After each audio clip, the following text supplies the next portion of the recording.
Good evening, everyone. This is ZTV Live with all the good news in Alexandria. I hope everybody's doing well tonight, had a good day. We've had a little rain recently, but I know the plants out in front of my house are happy to see it. So anyway, we have an interesting show, a different thing tonight. For those of you who are my age we remember Jerry Lewis and the telethons, and they did a lot of good over many years. And this was pre-web. There was a time before the web, and people actually called in on telephones during a charity drive to donate money. And they had a stage with entertainers, and they had banks of people at tables with telephones in the back taking calls. Well, so we've got that now. We have kind of brought back our Alexandria's very own versions of Jerry Lewis. And it should be a great show. I especially like the animal acts. But anyway, with us we have Councilwoman Amy Jackson and Heather Peeler, the President and CEO of Act for Alexandria. And they are here to take you into the power hour of Spring2Actio. So it's a concerted 24-hour effort to encourage giving to a whole collection of nonprofits and charities in the Alexandria area, and that runs till midnight tonight. So without any further ado, I am going to turn over the show to them, and they are going to have a nice talk, and then I'll take it back, and we will start a video with 6 executive directors of 6 different nonprofits in a Zoom conference held today, led by Amy, and they will talk in detail about their charities. And that runs for a good while. It runs for almost an hour. And at the end of that, Councilwoman Jackson will come back in, and she'll wrap up, and we'll have a few words, and then that'll be the end of the show. And you'll have the video there to watch and to share with people. And my understanding is the rules do allow you to go ahead and give money anytime you like. But let's try to do it before midnight tonight, because that's part of the fun. And I'm going to turn the show over to them right now. Oop. All right. Thank you, David. I appreciate that. And I always want to thank you and, of course, the Zebra Press for all the good news that you all bring to our community every day. I am here meaning stay at home here, with Heather Peeler, who is the CEO and president of Act for Alexandria. I believe she's been in that regard for about 3 to 4 years now. You'll have to correct 2 years. 2 years, really? But it feels like more at this point, doesn't it? Well, thank you for being here, Heather, and for all you've been doing in the community. I know last year's Spring2Actio, we made over $2.1 million in the 24-hour period of time for this online event that I believe is the largest in our region. We are definitely a community of givers, and now it is no different, except for we honestly need everyone to just give a little bit more because of this global pandemic. But what I'd like to hear from you today is how is it going? On the online, how is it? How are things shaking out on the leaderboard? What are you seeing in terms of the contributions given today, and who the early risers are here, as opposed to, it goes till midnight. You can still give after midnight, but if we get it in before midnight, we get those matching grants and things like that for some of the organizations. So I'll let you have some of this say, please. Well, Amy, thank you so much for inviting me to join you tonight on ZTV. I was just here a few nights ago, and so it's great to be back. And of course, I love to talk about Spring2Actio because it is such an incredible event for Alexandria. So how are we doing? So far, we're doing really well. We've raised just a little over $1.7 million, which is incredible when you think about our community and just the generosity and the care that people share for this community. And 152 nonprofit organizations are participating.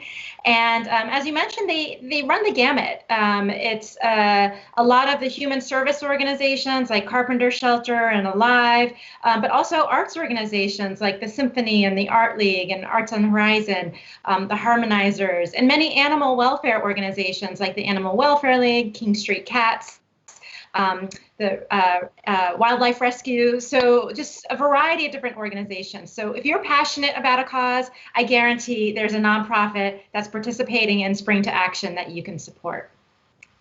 So you asked about the leaderboard. I can tell you a little bit. I have it up here on a screen, so I'm going to just look away here for a second. But right now, so far, Alive is at the top of the leaderboard. And for those of you who don't know what the leaderboard is, it's just really a listing of the nonprofit organizations ranked by how much they've been able to raise to date. And there's a great countdown clock at spring2action.org. And you can go to the website and you can literally see second by second as the dollars are rolling in. But on the leaderboard right now, Alive is at the head of the pack, having raised $122,000 from 395 donors. And I know Alive is going to put those funds to good use in terms of helping our community respond in light of the pandemic. And I know you're going to be talking with Jen Ayers, their executive director, later on. The organization with the next highest total is Running Brook. And for those of you who don't know Running Brook, it's an organization that advocates for exercise and physical activity. And it's really been incredible how Running Brook has been able to pivot by offering videos for students. So even though they're not able to go into the classroom and be in school, they're still able to get ideas for how they can be physically active at home with their families. And then the third organization that's raised the most is Casa Chiralagua at $65,000, representing 259 organizations. And Casa Chiralagua really is it's a community institution in the Alexandria neighborhood. And so they work with a lot of immigrant families and young people, whether it's on after school types of initiatives or other kinds of family support. So, but those are just the top three. If you go to spring2action.org, you will see the list of all the organizations that are participating. That is amazing, Heather. That is really amazing. As I said, community of givers. I know as you mentioned, I had the opportunity earlier today to speak with 6 executive directors, and I know we'll cut away to that in just a moment. But we want to talk to you some more concerning how and when people are giving. So you've mentioned they go to the www.spring2action.org or org, and they give. Now, we also have this amazing fund that's been started because of the pandemic. Can you speak a little bit to that and how they can also give to that if they don't see it as part of those nonprofits that they are choosing from when they go to that website? Sure. So the Act Now COVID-19 Response Fund is a partnership between Act for Alexandria and the City of Alexandria. And the city has generously given $100,000 to provide initial funding. And then those funds were matched by community members. So close to 600 people have donated to the response fund, which again is just remarkable. And then to have Spring to Action right on the heels of that. And so while we have these two fundraising efforts going on, they really are complementary. So the COVID Response Fund is really set up to provide quick funding to organizations that are addressing emergency needs right now in our community. So that could be food, it could be the need for shelter, so rent assistance is a big need, but also basic supplies such as household items or diapers are actually a big need for many families. So the COVID Response Fund is getting dollars quickly to nonprofits so that they can purchase those materials and supplies and distribute them to the families that need them. The applications we have been accepting on a weekly basis. We paused for Spring to Action, but applications and people can submit a request on April 21st is the next deadline. And we've also been through the Act Now Fund prioritizing different communities, so children and youth, seniors, immigrants, and people who are undocumented, and basically anybody who has lost their job as a result of the pandemic. Now, how it's related to Spring to Action is that whereas the Response Fund is focused on emergency assistance, and there's a process for selecting organizations, Spring to Action, the donor can choose whatever organization they want to support. So every nonprofit in Alexandria is in need of support for a variety of different reasons, whether they've lost revenue because they've had to cancel a fundraiser, or maybe they've had to cancel some of their programs. So everybody is in need of support so that they can sustain their work in our community. And so Spring to Action, you can support a specific organization, or you can give to the COVID Fund to support a broad cross-section of emergency services. That's wonderful. So, and let's just make sure everyone knows every dollar counts. You can give, oh yes, if you can give $5, you can, or 1,000, however much that you can afford for any of these organizations, honestly. Are you able to tell us in real time how much the COVID-19 now has that they've raised today? I don't know if that's something that. Yes. I can tell you that today. Okay. So one of the, well, first of all, I want to reiterate, Amy, you're perfectly right that a gift of any size makes a big difference. And that's the power of collective giving. So you take $5 from one person, $50 from another, and maybe $500 from somebody else. And all of that pulled together is what creates this momentum and a very significant investment in Alexandria's nonprofits. And so through Spring to Action, every donor, when they check out after they enter their credit card information, they will be asked if they want to make an additional gift to the COVID-19 Response Fund. And so we prompted, you can give $5, $10, you can choose how much you want to give.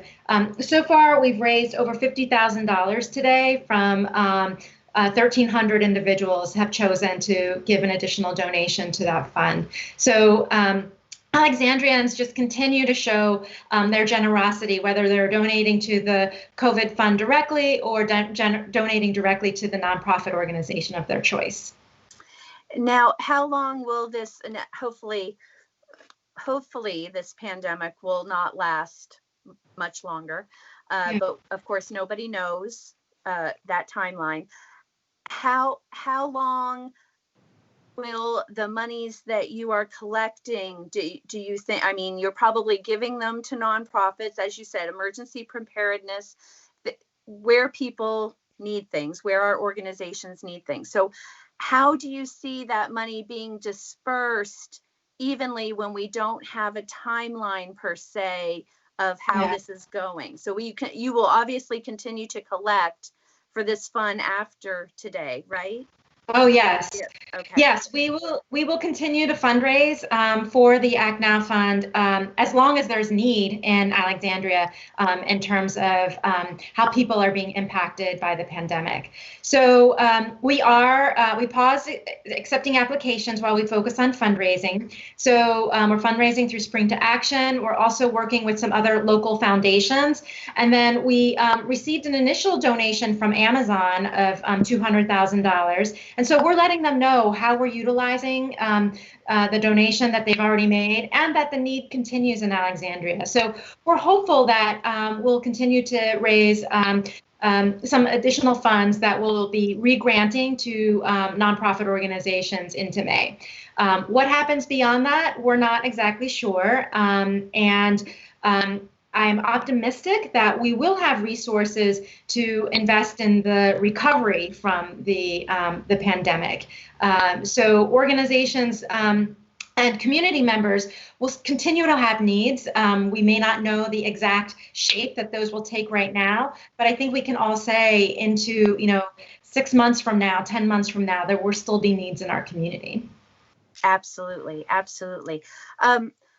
When it comes to the different organizations, as I've said, I spoke to a few of the executive directors earlier today that will broadcast in just a moment. How are you hearing from them about what is needed? What is the communication like between you and the 152 participants that everyone is gathering under your umbrella, right? Yeah. So, and we know it's raining because of the situation that we have. So how are they feeling? How are the different, how are we leveraging each other's, strengths in this particular time? Well, I will say we have a very strong working relationship with nonprofit organizations. At least that's from our perspective. If they don't feel that it's strong, they should let us know. But the planning for Spring to Action takes place months in advance. So it's actually starting in December, where we're beginning to communicate with organizations. And every month up until Spring to Action, we're providing trainings, materials, resources to help them get prepared so that they can have the right communications to reach out to their donors, so that they have the right processes to be successful in their outreach. The success of Spring to Action is completely driven by the nonprofit organizations and their outreach to their constituents and their stakeholders. So we're in constant communication with them. And it's through that communication that we actually made a significant change this year. So Spring to Action was originally scheduled for April 29th. And earlier, I guess it was, or not earlier this month, but a few weeks ago in late March, we heard from nonprofits that they needed the resources now. That some were seeing an increase in demand for services, and others were trying to figure out how they would pay their rent because they weren't able to operate their programs. And so based on that feedback, based on their input, we decided to accelerate the timeline for Spring to Action and move it from the 29th to the 15th, because we know these organizations needed the financial lifeline. Well, thank you for doing that. That's yes. Absolutely. And it's April 15th, so it's not like everyone's sitting around doing their taxes. So we can do it. It was a free day. It was a free day all of a sudden. Right. Well, we really appreciate everything that Act for Alexandria has done, Heather, and continues to do in our community. Can you just give us a little bit of what the future might hold after this, what funds will be used, and when we see the light at the end of the tunnel, how will we go forward with some of this? Well, something we've been thinking quite a bit about is that the pandemic has unfortunately exacerbated the inequities that already existed in our community. And so we will remain committed to working with our nonprofit partners and working with the city of Alexandria to address those inequities. So while I can't say what our specific long-term strategy will be, I do know it will continue to be focused on making sure those who have been most marginalized are at the center of the work. Thank you. Okay. We appreciate it. Thank you so much for having us on. And there is still time. We have until midnight to make that donation. And I just am so appreciative of all those who have given and all those who will continue to give in the night ahead. Thank you. Thank you very much. And I will let David McClure probably start now the Zoom room that I had the meeting with the panelists, about 6 different executive directors of different nonprofits in our area, and I'll go ahead and actually introduce them now.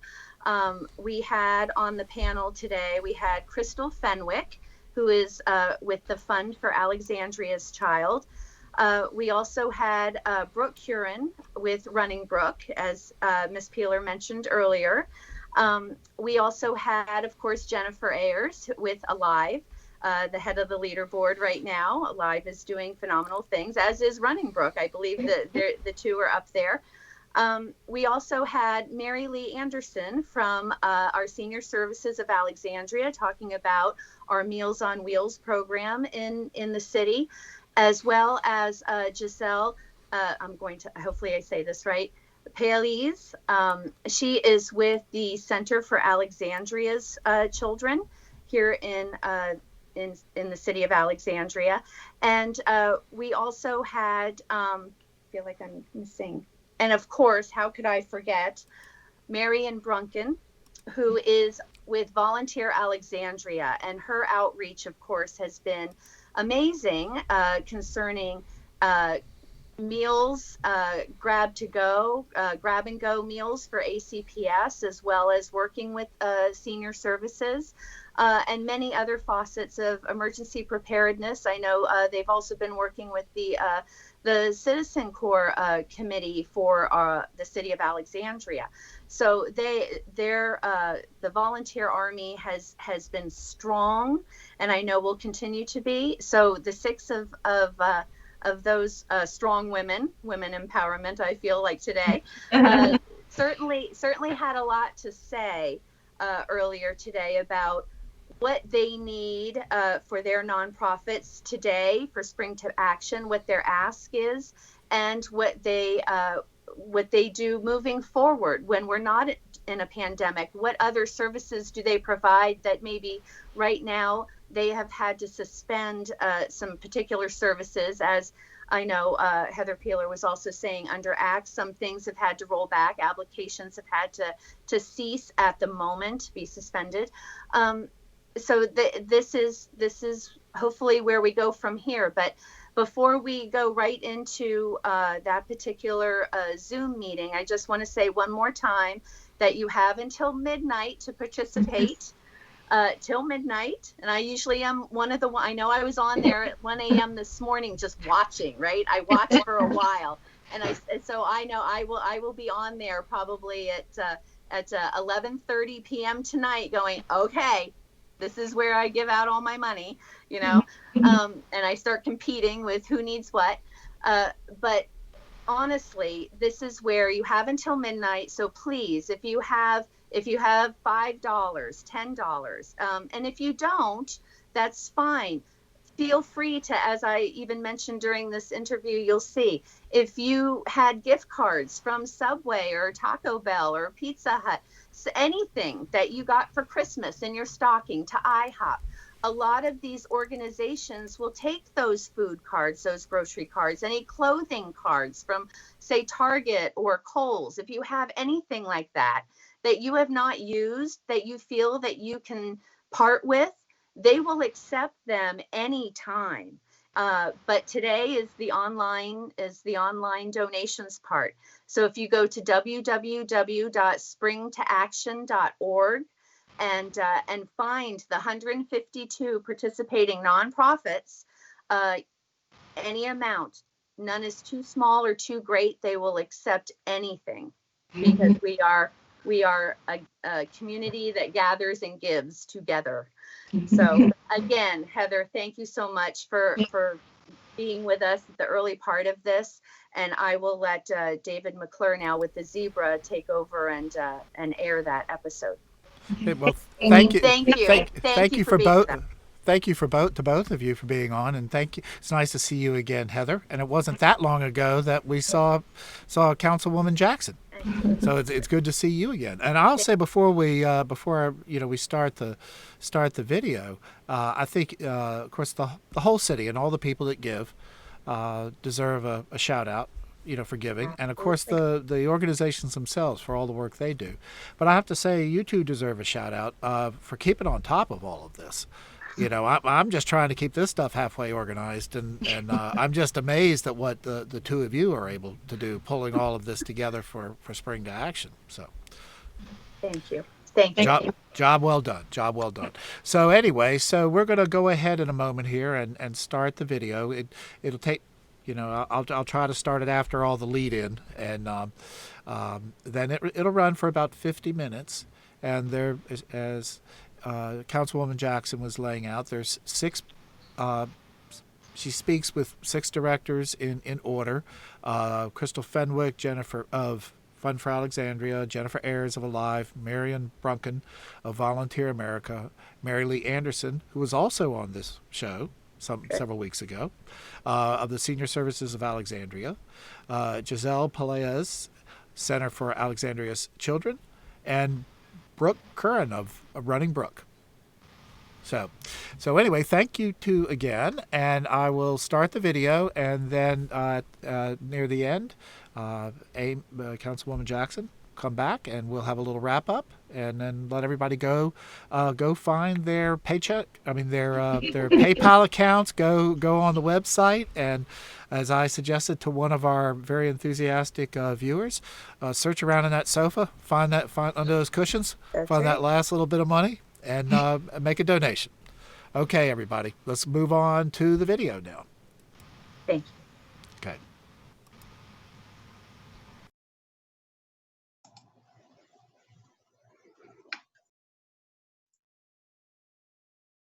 Now, what I just said, right? Okay. Well, let's get started. Let me do introductions if you all don't know each other. We have Jennifer Ayers, who is with Alive. Thank you for being here. Giselle Pelaez, did I say Pelaez right? You're on mute. Elias. Pelaez, thank you. Giselle Pelaez from the CAC, the Center for Alexandria's Children. We have the Fund for Alexandria's Children, Executive Director, Coordinator, Crystal Fenwick. We have Marion Brunken from Volunteer Alexandria, Mary Lee Anderson from Senior Services of Alexandria on the phone with us right now. And then, of course, Brooke Curran from Running Brook. So thank you all for being here. You are just a small percentage of so many organizations taking part in this today, between 150 and 160 nonprofits, between PTAs, all of you all. There's so many animal organizations. Of course, Inova Hospital, a lot of food insecurity and housing insecurity nonprofits, as well as our families and children. And I know I took a smidgen of this population of nonprofits today to talk about our volunteers, our food sourcing. I'm hoping Brooke will go over a little bit about exercise and mental health and our children and how she's been a part of the school system. And of course, we have other issues in our community right now because the kids are home and at school. And of course, then we have all the volunteers, our volunteer army that is out there that, we couldn't do it without them right now. So what I'll do is I'm going to actually start with the Fund for Alexandria's Child. And if Crystal can give us, what the mission is. I also want to just give a shout out to everybody. I try to support all the nonprofits some way, somehow in my lifetime. And so I think we've got Mary. No, she went away. I try to support everyone. I know I've been lucky enough to be on some of the advisory councils. Yay, Mary Lee. Can you hear us? Yay, okay. Just keep trying and the phone works. That's right. That's right. So I was just going over introductions but I've been lucky enough to be on some of the boards of the nonprofits and still on some advisory council and boards. And I just want to, I say that because it does take a village, and I know you all will talk about that too. But if the leaders in the community, which I consider all of you leaders in the community, all our directors in our nonprofit world are definitely our community leaders. And so if everybody else can step up in our community some way, somehow, whether it's giving time or contributions to any cause, I consider them a leader in our community as well. So I know I'll let Crystal take over from there, and then we'll go around the Zoom room here. Awesome.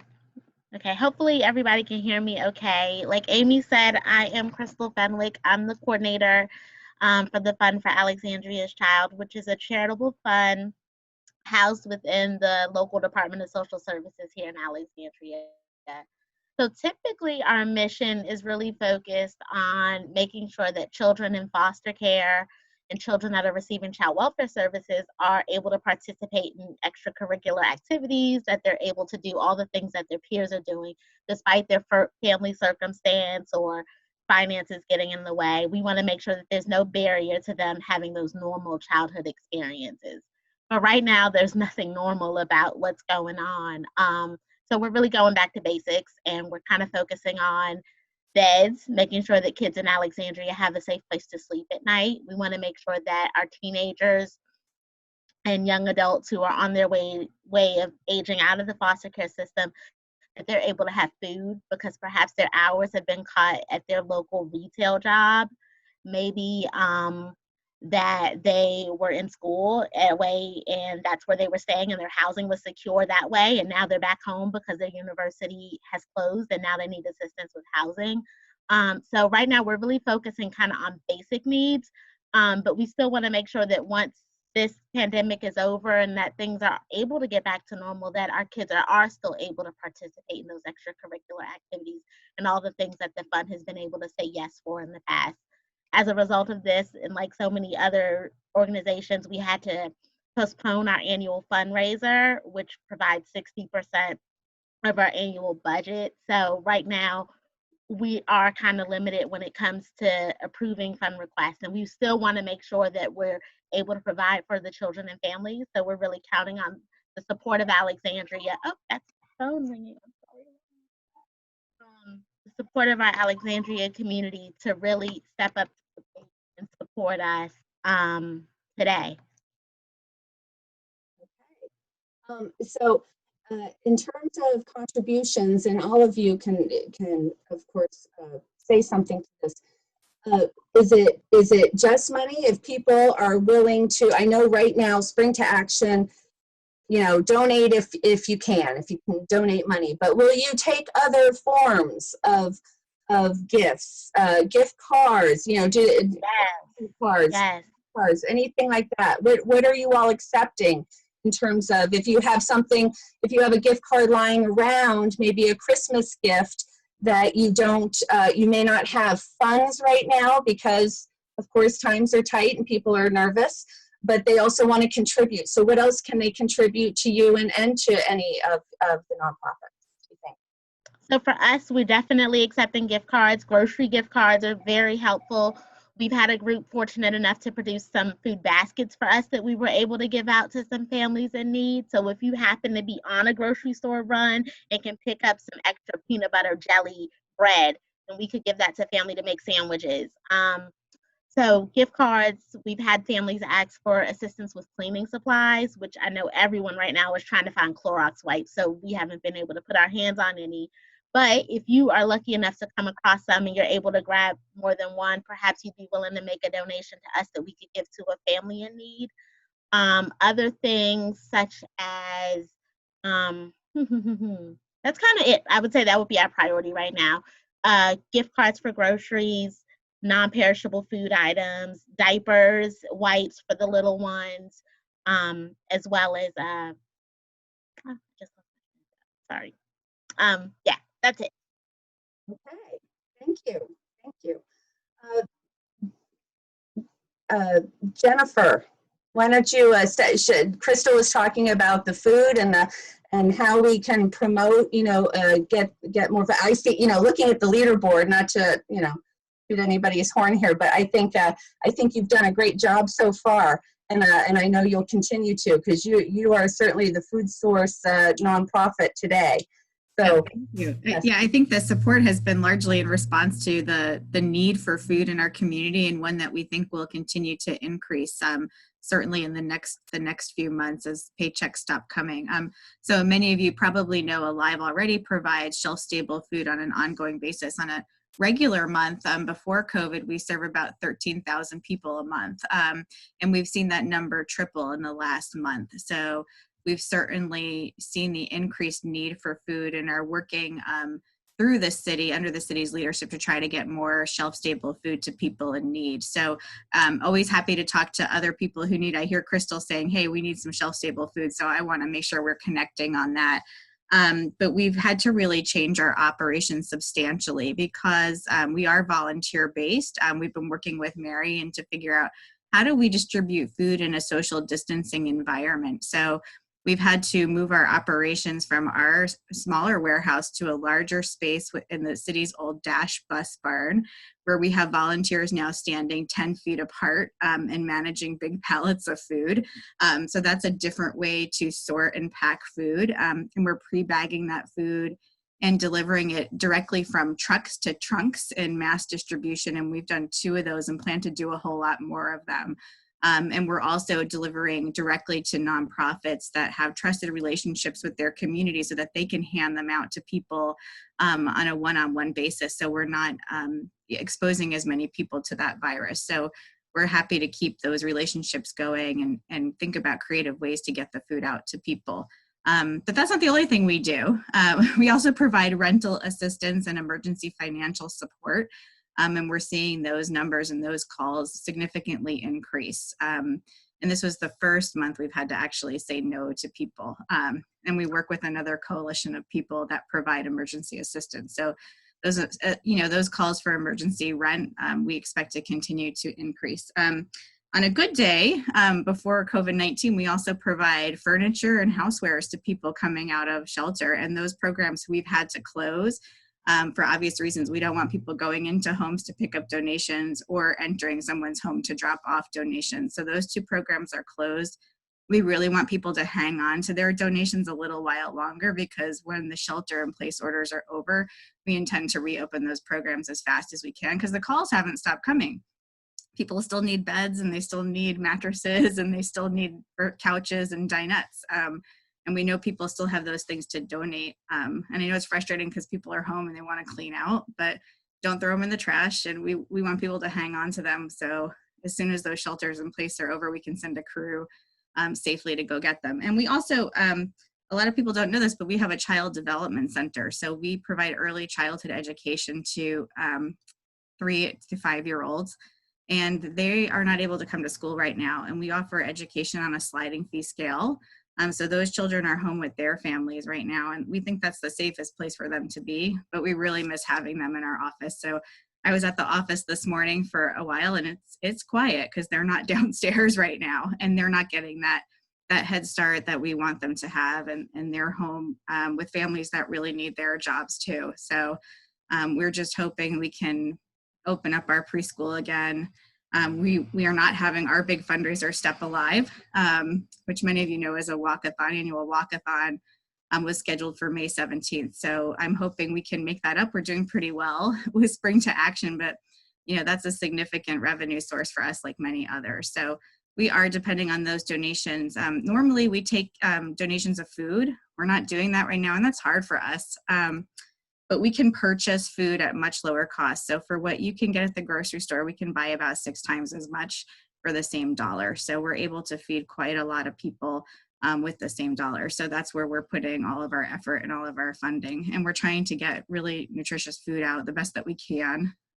For a while, our supply chain was tight, but it looks like that's opening back up now, and we should be able to get more food out there at larger quantities. And that's largely due to the support of the community. I'm a little overwhelmed by it. People have really been stepping up from everywhere, businesses, churches, everybody.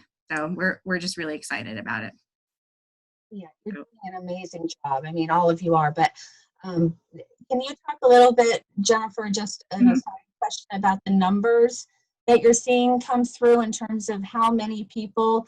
And then, of course, Marion can probably talk to this, because volunteers for the food and helping with meals and getting those grab and go bags out. If you could, tag team. Normally we measure in pounds. We recently started measuring in meals and in people. So at the last food distribution we did 2 weeks ago, we had 1,097 cars come through. and walk-ups. So if we equate that to about 4 members per household, that's about 4,000 people that came through looking for food. And the bags we hand out each have 5 meal equivalents. So it's not like you would think about a regular meal, but you can make about 5 meals from each bag of food. And each group of people that came through got 4 bags. So that's about 20,000 meals per weekend that we've handed out. So between the 2 weekends, that's about 40,000 meal equivalents that we've handed out. So every time we do a distribution, we're hitting about 20,000 meal equivalents. And so that's what we've distributed so far. That's about 30,000 pounds of food, if you look at it that way. And that's in addition to our regular deliveries. So during the week, we deliver to food pantries in town, as well as meal kitchens and other nonprofits that need food for. And we were trying to pre-bag that. In the past, we just give you a pallet of food and you sort it out. Now we're pre-bagging all of that food, so it's just food. And those bags get people through for about 4 bags would get a family through for about a week. We've also set aside food for people in quarantine. So if a family is in quarantine, mandated quarantine, someone from the Department of Health can come pick up for that family and deliver it to their home. And we provide on a regular basis to people who are homebound. They can't leave their home for whatever reason, we will deliver to their home. And we've seen those numbers of referrals increase significantly in the last few weeks, I should say. And we're not quite sure what some of those reasons are. So we're trying to explore that. Yeah. Thank you. Marion, you want to piggyback on that for volunteers and tell us who you have, what's the numbers in the Army, what are they doing out there? Well, thank you, Amy, for having me on as well. As you know, we are the Volunteer Center, and our mission is to inspire and mobilize people to volunteer for a stronger community. And that's what we have been doing, increasing through this time. We actually work with the Office of Emergency Management to manage spontaneous, unaffiliated volunteers. People want to help during emergencies. Right now, we have over 600 people registered who already came out to volunteer to support Alive, ACPS, Senior Services, and other nonprofits. And we also have over 160 that are ready to go volunteer. So those are flexible and can be asked to come out tomorrow if we need to, and we have already. And so with Alive, who has done an excellent job, really working with the volunteers, because it changes every day. We get new orders as well from the health department. The social distancing really works, but it's also the most difficult one. Volunteers want to help, and we see them, handing over the bag to the person. We're like, no, we have now supplied everybody with a face mask. There you go. Preston Valet made a ton, just gave them to the sheriff's department. I know Mary Lee is picking some up too. That's kind of what we have been doing. Our work can't stop because of who we are and our role. And again, Alexandria has stepped up, and we are filling all the positions that we have. So it's really wonderful to see it. We've been out pretty much 3 times a week at working with ACPS at 5, 6 sites plus the 5 pop-up sites. So people go on the bus with a mask and gloves and distributing meals. So it's wonderful to see it work. So for us, Spring2Actio is wonderful. I think we almost reached our goal, which is great, because as many of the nonprofits here today, we also have canceled our biggest fundraiser, and those funds we actually use to pay our volunteer managers. So this money now raised will be used to help them to continue the services that we provide. We have suspended pretty much nothing. We have gone virtual. So our student service learning program, I think is very neat. We actually provide it twice a week through May for middle and high school students. You can register online, and we work with nonprofits as well and city entities as speakers. So we want to get people still engaged as much as possible. Oh, you're on mute. Amy, you're still on mute. Oh. There you go. Thank you. I appreciate. I'm trying not to get the feedback from my house. I didn't want to be on all the time. I do have a question, Marion, about the volunteers. Someone has asked me, actually a few people, do you have to be a city resident or a ACPS student or anything along those lines to get in touch with your organization to help? If they are in Fairfax County or Arlington or Falls Church City, can they say, you're doing great work over here and how can we help? You'll be okay picking anybody that you deem? Yes. The only requirements we have, we ask them a couple questions before they register. Have they been exposed to the places? Do they have any symptoms? As well as, unfortunately, 65 and older, you are not allowed to come out to volunteer. However, there's some virtual opportunities, and you can just go to volunteeralexandria.org, care for community, and you see all the opportunities listed so far. So we actually have great volunteers coming from DC and on a regular basis as well because they want to help out. We see a lot of teachers. They still sign up to volunteer because they want to continue to serve their children, which I think is really a need. We also have a list in-kind needs. So Crystal, email me so we can put it on there too. People that are looking for donating goods, they can check the in-kind needs and connect directly with a nonprofit who needs some information. Thank you. Thanks for all the great work. Thank you. Let's see, Mary Lee, we were talking about senior services and how Meals on Wheels, of course, is playing a huge role right now for so many more reasons than this program has already been successful. And now it seems to have been thrust even more in the limelight because of our unfortunate situation with the pandemic. So I know Marion has helped with getting some volunteers, but of course, some of our volunteers for senior services, because they are over 65, and we've just heard they're on, they are on the vulnerable list, and we don't want them interacting. Heaven forbid they become ill. So how is your organization taking on this challenge? Yeah, thanks, Amy. Well, what we've been doing for over a month now when this first started is actually reducing the number of volunteers that we use. I think all of us have experienced that in one way or the other. So early days, we asked anyone who was older than 65 or with an underlying medical condition to take a break. And we have winnowed down from having, on average, about 250 people delivering for us for Meals on Wheels in any given month to right now a team of 23 people. And the goal was we're using our staff, city staff, and volunteers who are willing to deliver 2 or 3 times a week. And the idea is to keep people off the roads that don't need to be out there, and to also reduce the number of people who are interacting with our clients, who obviously are the most vulnerable people in our community right now. That's worked out very, very well. All of them are using a mobile app that we introduced about 1.5 years ago, and it's called Mobile Meals. And that allows them to not only figure out where they're going easily, but it allows them to communicate with us real time if they see any issues that are of concern to them regarding the client.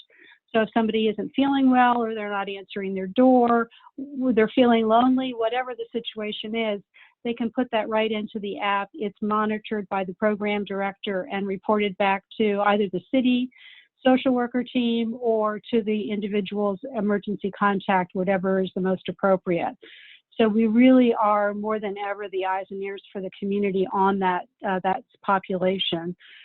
We also, in addition to delivering meals, and we are still delivering meals 365 days a year, all of our clients, and we have well over 100 clients. We've been adding them, as you might imagine, in the past few weeks. They all get a hot meal and a cold meal delivered to them every day still. And obviously we've introduced protocol to make sure that we're maintaining social distancing as much as possible. using, hygiene. And, Marion talked about the masks. We've been, my porch is regularly receiving mask donations now, which we've distributed to all of our Meals on Wheels volunteers, as well as to clients who have asked for them, and to our grocery delivery program, which I'll get to in a second. Meals on Wheels, well over a month ago, we met with our partners at the Division of Aging, who are terrific. And they coordinated an order of shelf-stable meals for the Meals on Wheels clients.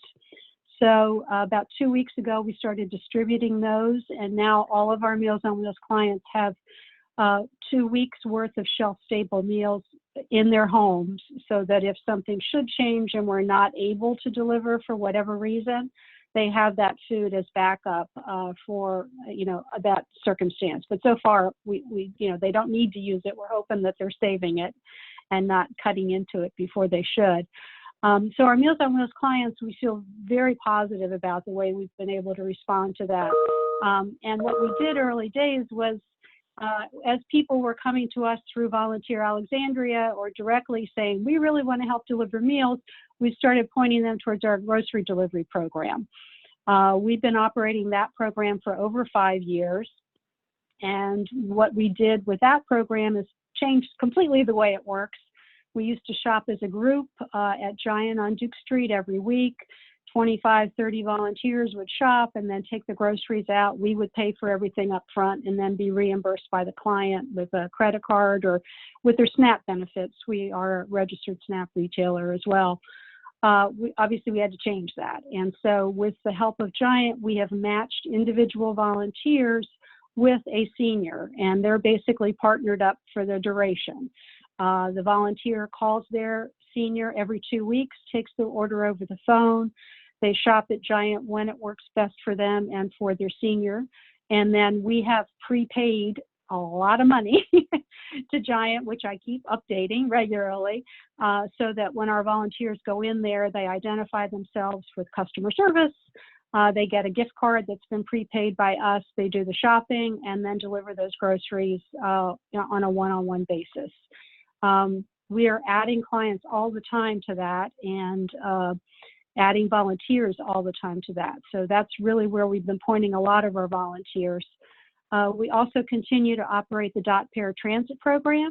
We take reservations for taxi-based service or van-based service now with Diamond Transportation, who has the contract with the city for anyone who's disabled. It's not just older adults. And right now, trips are being limited to medical appointments, dialysis, hospital, or the pharmacy or grocery delivery.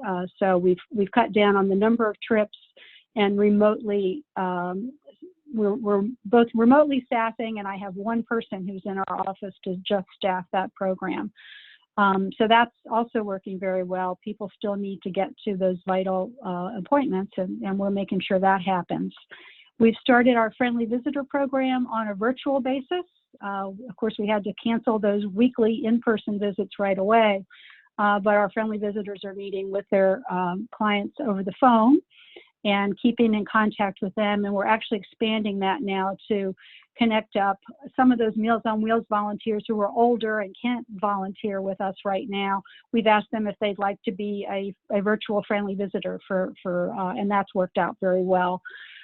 We, of course, had to cancel all of our information and education programs right away, but we have continued to keep our 85 senior ambassadors informed. They now get 3 messages a week, not just one, sharing information that we ask them to disseminate to their relative communities so that people are being informed about issues that are particularly relevant to older population. Like everybody else, we're saying postpone, and I still have my fingers and toes crossed that maybe it will happen later this summer, but our annual gala was scheduled for March 14th. And I guess I can take credit. We were the first ones that had to say, we're not going to do this. It was early enough that we could have done it, but we just decided it wasn't the right thing to do. We're very glad we made that decision.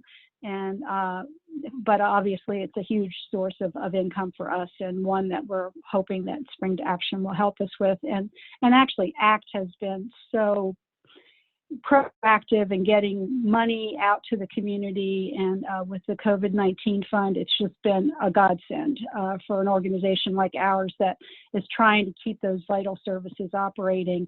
And, you know, you need money to do that. So we're still taking donations for masks, for cash, and also hand sanitizer. Marion dropped off on my porch this morning a case of hand sanitizer produced by a local brewery for us. So we're pretty excited about that. My kids were like, "What are you getting delivered to the house, Mom, at 8 o'clock in the morning?" So I showed them the label and assured them that I was not, you know, drinking on the side. The breweries So anyway, that's where we are right getting now. creative. Yeah. Thank you. Well, it sounds like you all are doing a phenomenal job as usual, and I love how everyone is coming together. I'm glad you brought up the friendly visitor. I was going to ask about the capital caring program that was started a couple years ago, and of course, this is the byproduct of it. Really, is the virtual check-in. And I think that's a wonderful idea, and this kind of leads me into why I've asked Giselle to be on here concerning the children that have had to stay home, and they may or may not be in the best situation. So I'll have Giselle talk a little bit more about how the children need, I think, some friendly check-ins as well, some way, somehow, and that's where her organization might come in. Right. Thanks so much, Amy. Sure. Yes, so the Center for Alexandria's Children has a mission, right? We want to build strong families and keep children safe from abuse in Alexandria. And we do that in 3 ways. We used to do it in 3 ways. We used to provide the city's only free and open playgroups for children ages 0 to 3, 3.5, 4 years old. And that was really about building strong families and preventing abuse. We continue to coordinate cases of child abuse in the city. Although one of the things that we're seeing right now is that reports of child abuse have gone way down over the last month. And then finally, we train and educate our community on how to prevent child abuse and to keep kids safe. So to get back to my point about child abuse rates going down, here's what we know, right? The city of Alexandria receives about 1,700 reports of child abuse each year. We actually see about a little over 100 of those kids actually walk through our doors, and those are the most serious, the most severe physical abuse and sexual abuse cases. But what we know is that I think it's about 75% of the reports that we receive of child abuse in the city come from teachers and social workers and early childhood providers. All of those corollary people who are so critical in the lives of really vulnerable and young children. And that's been taken from them with this pandemic. So a couple of points.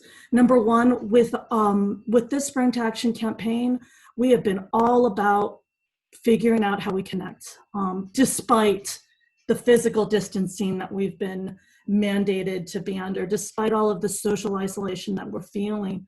We've been trying to connect, and we've been doing that virtually with all of our registered Learn and Playgroup families. We have been texting and emailing and video chatting. And just last week, we started providing virtual Learn and Playgroups at 3 of our most vulnerable sites. We have been working to make sure that they're getting supplies delivered to them where they can actually do activities with their kids.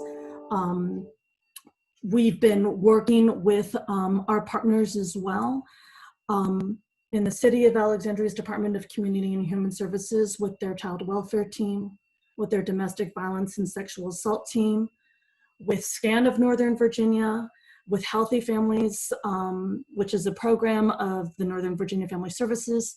We've been working with all those agencies to figure out how we can provide all of Alexandria's families, not just vulnerable families, with some resilient activities and things that they can do with their kid. Unfortunately, the pandemic's been really stressful. been really anxiety producing, I think, for a lot of families and kids. And this month, April, is Child Abuse Prevention Month.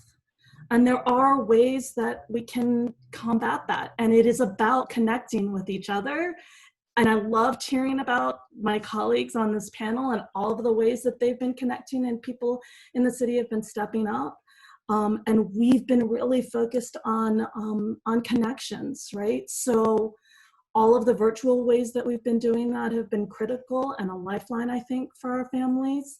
And we would encourage everybody in the city of Alexandria to think about ways that they can build their resiliency and connect with the people in their families, connect with others, even if they are socially distant. Wave to your neighbor from your windows. Take walks, even though you have to stay 6 feet apart.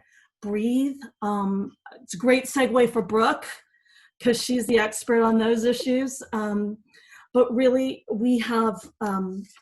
we're so cognizant of the fact that in order to keep those numbers down, to keep families strong, to keep families resilient, we really need to figure out how we take care of ourselves and stay connected.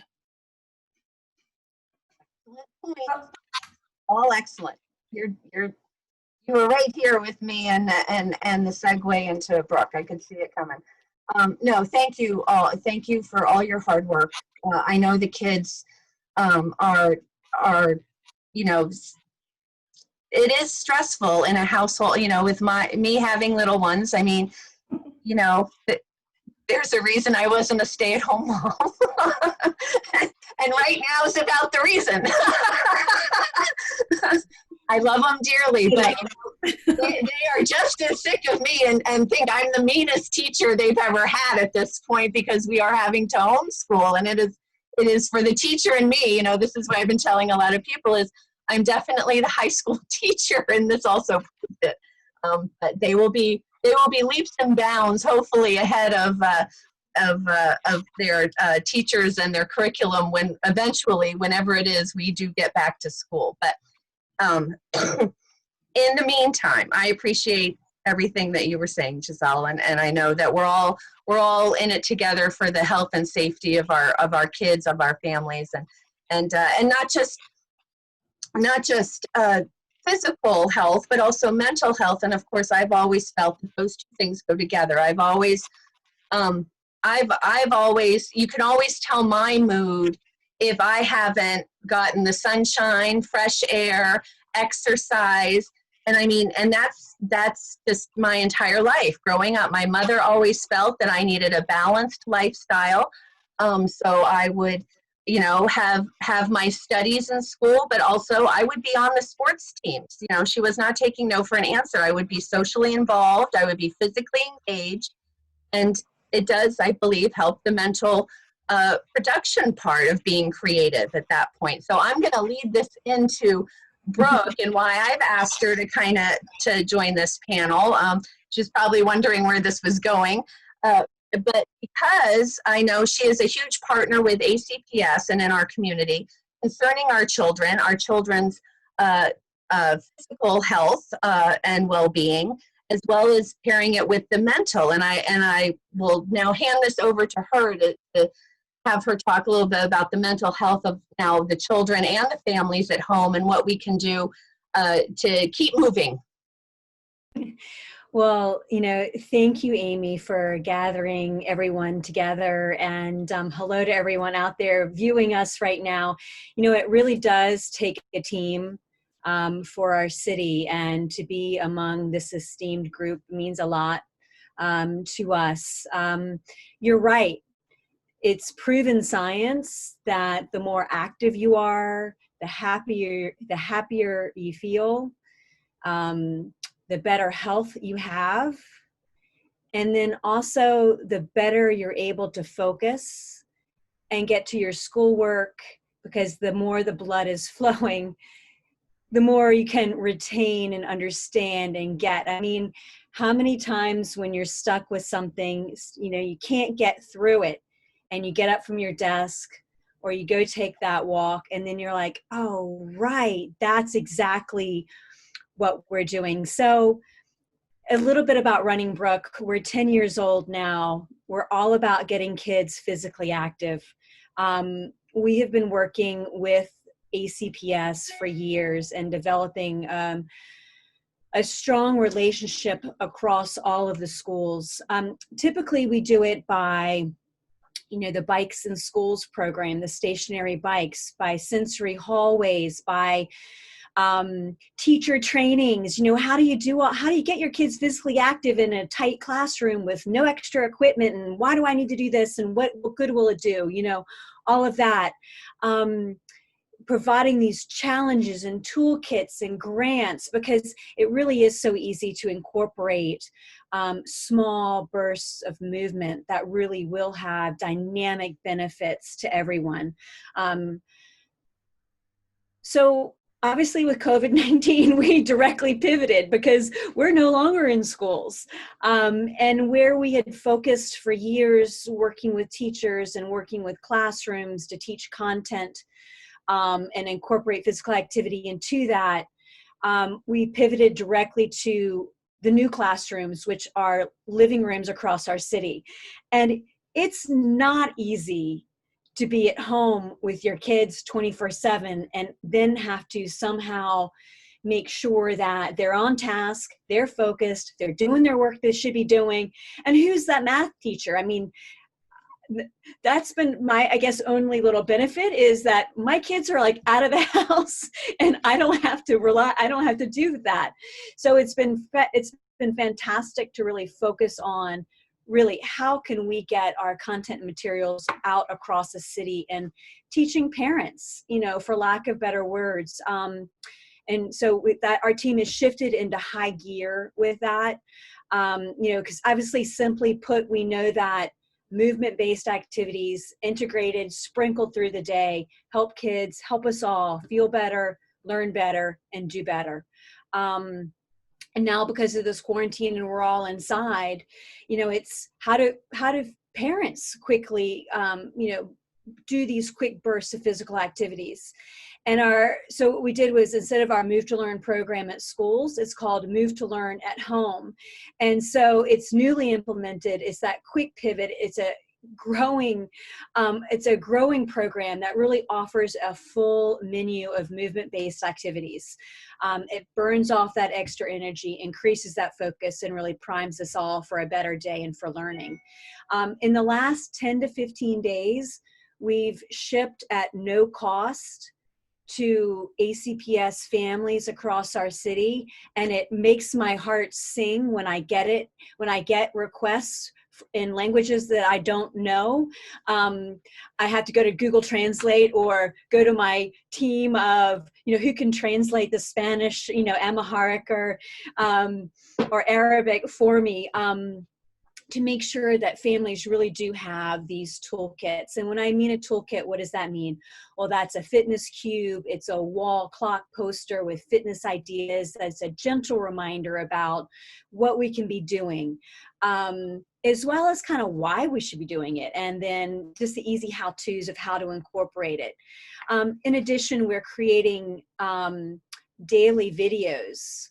And these are fun fitness videos with our partners across the city that kids can count on, teachers can count on. We have our teachers who are leading their classes are saying, we're going to do this first, and are going to the fitness videos or watching it knowing that then they're primed for their day. So we're creating these videos that are on ACPS TV daily, as well as our website, and we're putting out on social media and our Running Brook YouTube channel, really just for people to have some fun, but also, there's a lot of stress in the process of all of this. So have some fun, but then also, get on with the day. So, we're all feeling better and doing better. And so these sorts of, fitness sessions, it's been amazing to see, because I obviously participate in all of them. And, when you see kids' faces in their new classrooms, it's like everyone in their living rooms, and you have classrooms of kids, like across schools or across multiple schools together. So we'll have, you know, hundreds of kids together, you know, just engaging in this new way. And it's just been amazing. And so having the support of our school superintendent, ACPS school superintendent, Dr. Hutchings, I think ACPS is doing a great job. And then also hearing back from parents who are saying, you know what, thanks for giving this to us. You know, this is helpful information. These videos, the fitness cubes are a big hit, or wall clocks are a huge hit with our family. And then for us, it's just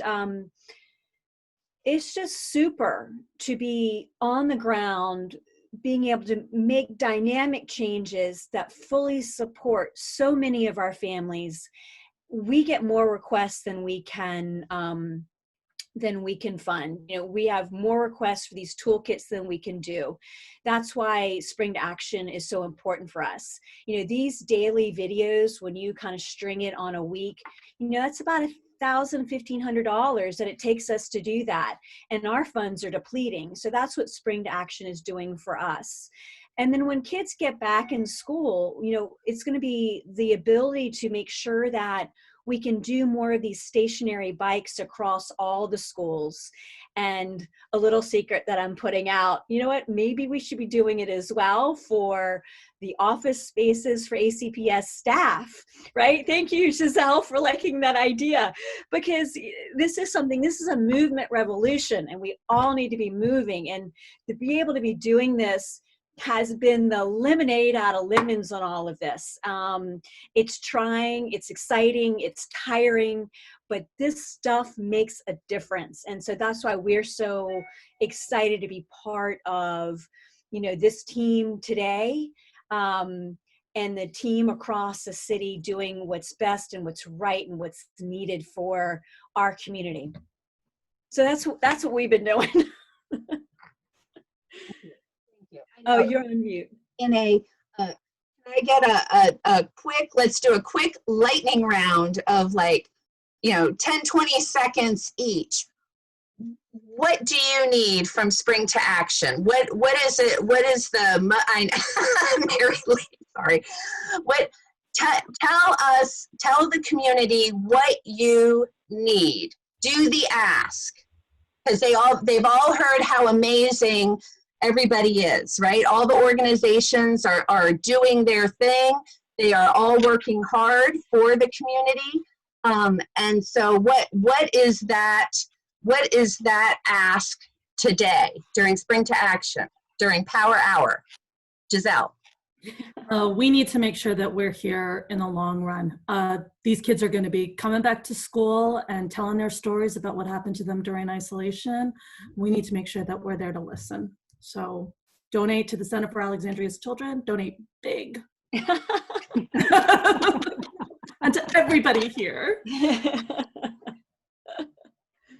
Jennifer, what's your ask? Yeah, we're here every day. We do this every day. We provide basic support every day. And the support that you're giving right now for COVID is super generous. And we just hope we continue to do what we do every day, whether there's COVID or not COVID. We have a transitional shelter, or we provide early education, food and emergency support, and furniture and housewares, and people need that all of the time. So we appreciate your support, and thank you for all that you're doing. Thank you. Okay, Mary Lee. Well, we need to be the eyes and ears of the community and the connection to the older adults who are all staying at home right now because it's the right thing for them to do and for the rest of the community.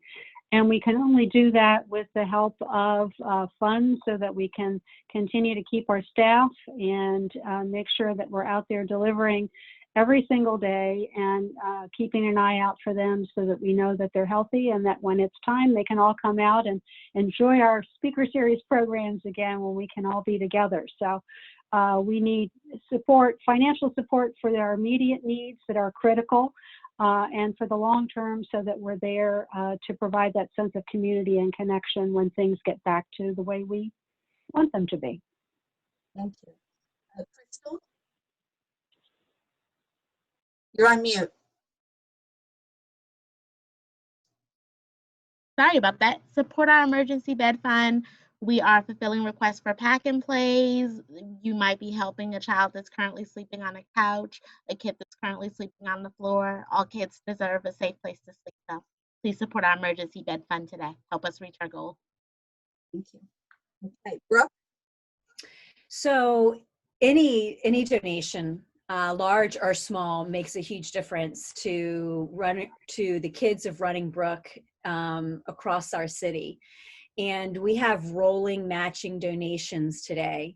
So a gift of $50 becomes 100, 100 becomes 200. Those sorts of things are going to make sure that our kids stay physically active in tight spaces for the foreseeable future. We know that when kids are active, they're happier. That whole mental health piece, which is huge and extreme, especially in times like this, how significantly physical activity helps with that, the mental health, the physical health, but also brings that huge focus to kids and families, because we all still need to be doing our jobs, schoolwork, and everything else. And so all of this happens. So that's what your donation to Running Brook will do. And it'll be matched today. So I encourage you to donate to us and everyone else here. All right, wrap it up for us, Marianne. Volunteer Alexandria is mobilizing people every day, and we are here to support all of the nonprofits. It doesn't stop today or tomorrow or in June or July. So help us continue to do that and give as much as you can. $5 or $1,000, every dollar counts and helps us to help those who help other people in need. Thank you. Thank you. I want to say again, I really appreciate you all taking the time today on, I know, one of the, if not the busiest day of your year with Spring2Action. And I want to make a plug just to say, anyone watching right now, Spring2Action goes today, April 15th until midnight. So please get on the www.spring2action.org and find your nonprofits, 1, 2, 150 of them, however many you want to donate to. And as has been said, there is nothing too small or too great. Every dollar counts, and it will go to something so important to just continue Alexandria's resilience now and into the future. So again, ladies, I didn't mean for it to be all women, but again, there's a women's empowerment issue here as well. So I appreciate all you do, and I know the city appreciates everything that our nonprofits have done to step up to this plate, this challenge, and we'll just continue to put our best foot forward and succeed as we have shown that we can do. So I appreciate it, and thank you, and take care. Thank you. Thank you. Thank you. Thanks, Amy. Thank you. Thank you.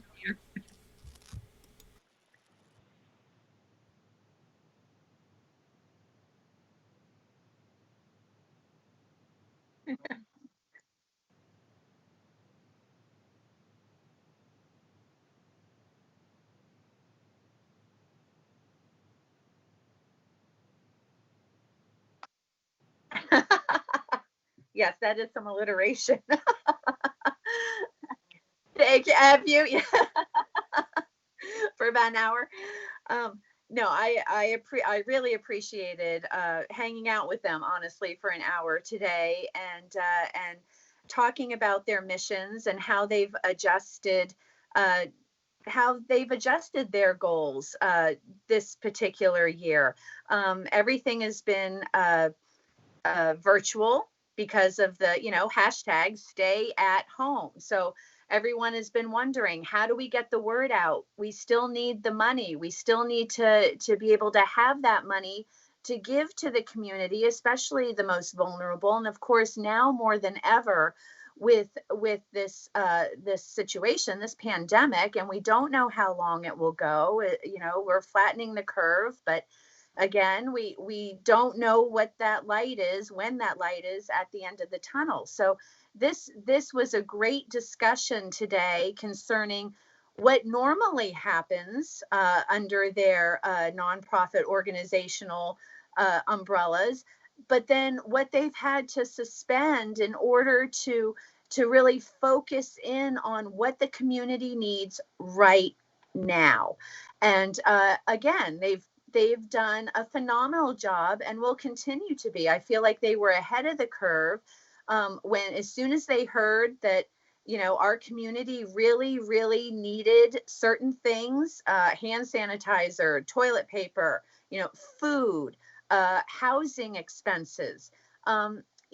People lost their jobs right now. There is a lot of people that are concerned about being homeless, evicted, not eating, don't have the proper nutrition. So their health will be even worse if they are not having nutritious meals to help their immune system.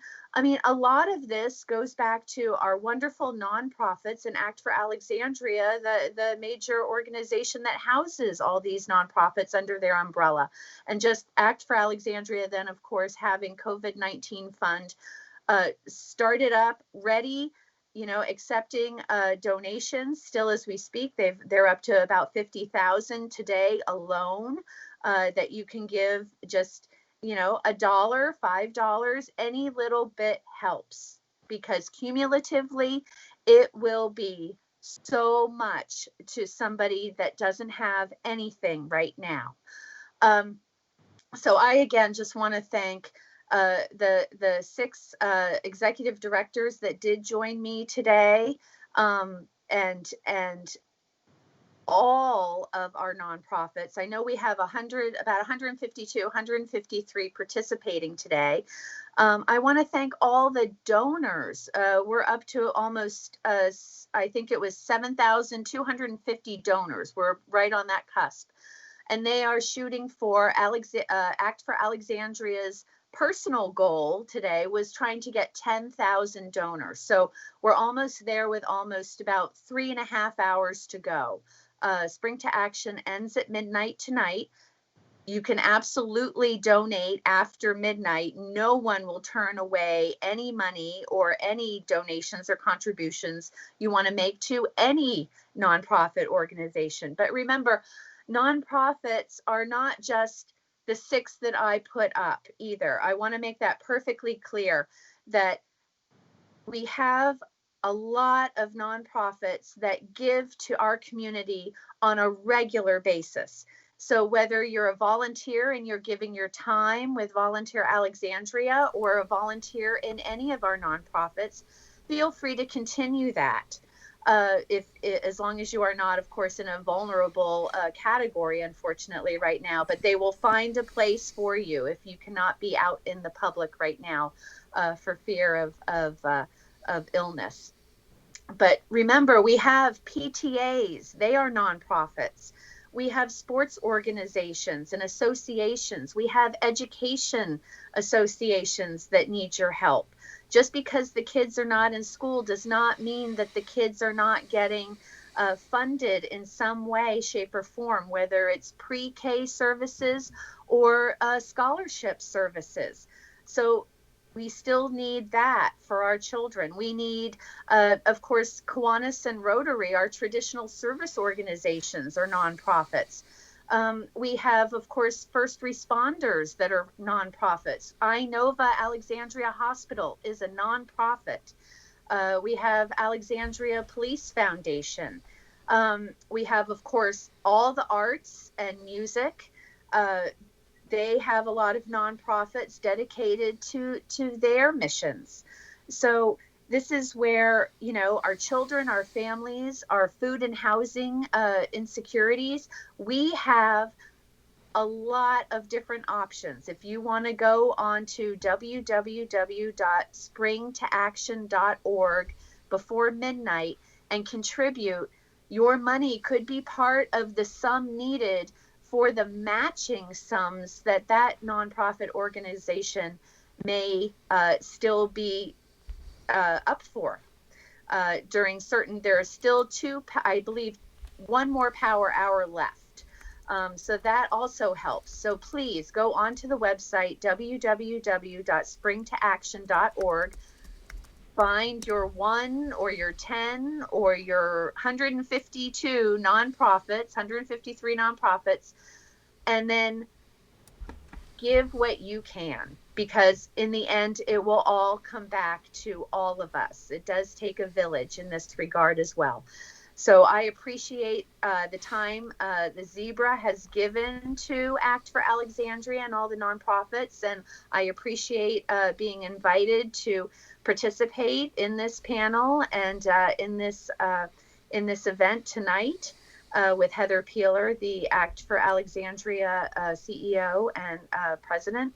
And Alexandria is a resilient city. I've grown up here, and my kids are growing up here, and I have always been proud of Alexandria. And we are right at that cusp. Last year, Act for Alexandria on Spring to Action made 2.1 million, and we are almost at about 1.9 million. So we're not that far away from breaking another glass ceiling here where that is concerned. And obviously, the more donors, the better.